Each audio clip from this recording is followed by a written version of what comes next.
I'm going to try this one more time without busting into a rant.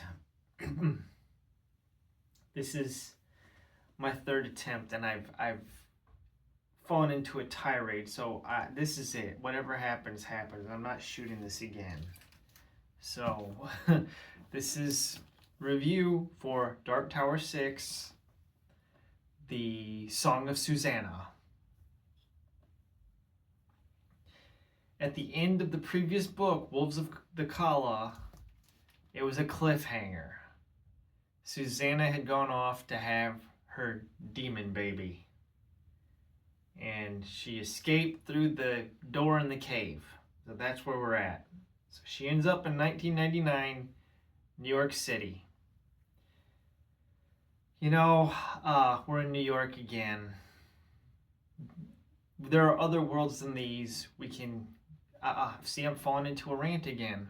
I just don't understand why we keep going to New York. It's so unimaginative. It's so boring. So many cool places that we could go. Could literally go anywhere. Whatever. That's plot one. Susannah's plot. And she's having like a whatever.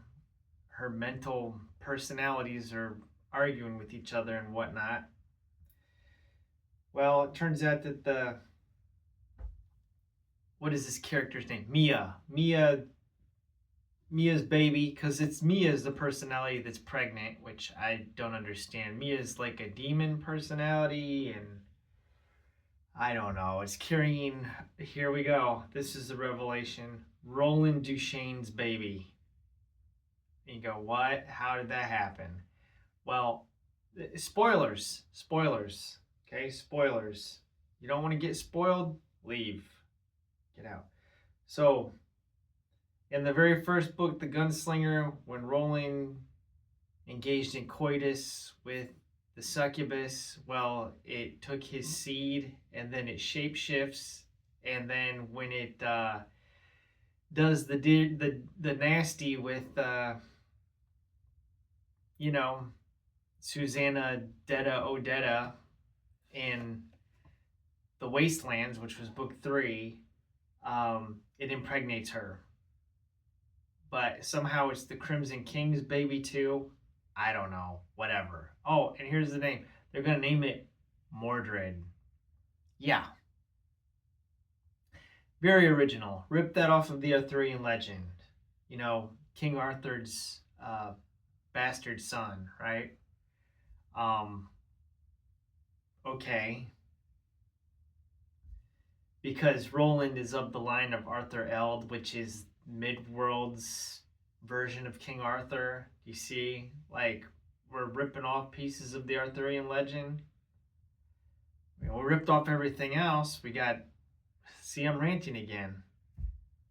I don't care. We've already ripped off lightsabers, the Wizard of Oz, Harry Potter weapons, Doctor Doom outfits. We ripped off the Magnificent Seven. We've ripped off the Arthurian legend. I mean, whatever. Plot B, Father Callahan and Jake and Oi go through the gate to pursue Odetta, Susannah, Mia to New York City, 1999. They get the Black 13. That's a whole thing. They end up locking the Black 13 in the basement of the World Trade Center because they think it'll be safe there. Yeah, right. They don't know about 9/11. That plot is very boring. Very boring. The Susannah Mia plot is just disturbing. You end up being rat people, or people with rat faces, and people with bird heads. Maybe there's a picture in here, an illustration. I don't know. That's just weird. The third plot is Roland Duchesne, the gunslinger, and Eddie Dean. They travel to New York, but they go to 1977. Then they end up, this is the ongoing thing from the last book, trying to protect the rose. We don't know what the rose is yet. I don't know if it's a manifestation of the tower or what. Oh, here's one of the bird people, the bird head people. Okay? I don't know what that's all about. Then there's rat head people. These are the ones that got Susannah, whatever. And there's this whole thing. I don't even understand what's happening. I don't understand how the baby's being transferred from Mia to Susannah. It makes no sense. Then there's all this weird stuff jumping around to Castle Discordia and all that. I don't understand any of it. But Roland and Eddie, they're trying to procure the rose still. And they get in a truck. They drive to Maine, where they meet Stephen King, 1977 Stephen King.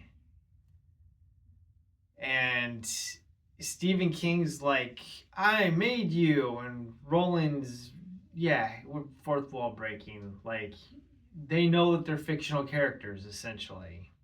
Stephen King created them, so he's like their god, I guess. I don't know. He's their creator. And he's channeling the story, the Dark Tower, whatever. He's all things serve the beam. So Stephen King is, I don't know. Yeah. I'm not going to get into a theological discourse here and talk about what's like. I'm just not going to do it. I've read lots of theology books. I thought about sitting here and breaking this all down, talking about the cosmology of Saint Simeon, the new theologian, Saint Maximus, the confessor. I'm not going to do it. I'm not going to get into talking about Genesis.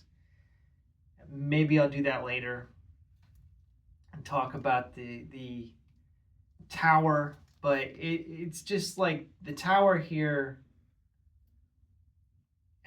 it's like a ziggurat or something, I'm not going to get into it. I'm not going to get into talking about the deity that lives in the top of a tower. That's brought up in this book, but right now I really just don't want to talk about this. Just going to move on. Okay? This series has just gotten progressively worse, and this is by far the worst book of the series. It's like that line, I think, from Office Space, where he says every day is the worst day, right? That's how I feel about these Stephen King books right now. Every Stephen King book that I read is the worst book that I've ever read until I read the next one. And then that book ends up being the worst book that I ever read. So that every Stephen King book that I read ends up being the worst book that I've ever read. Look at this. You know that this has got to be worse. At least this was shorter. This is like double the length of this. I mean, why? Why? There's no story here. There is not enough story here to pad out. This whole series is padded. Why does this man, the word slinger, they actually call him that in the book, the word slinger, right? I've gone on long enough. I mean, look at this. I don't want to read this, but I'm going to because I'm in too deep. Oh, all right.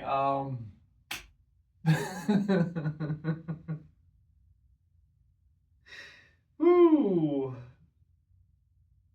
All these people, you gaslighted me.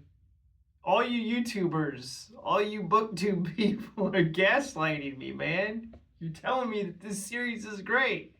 And all I gotta say to you is, there are 4 lights!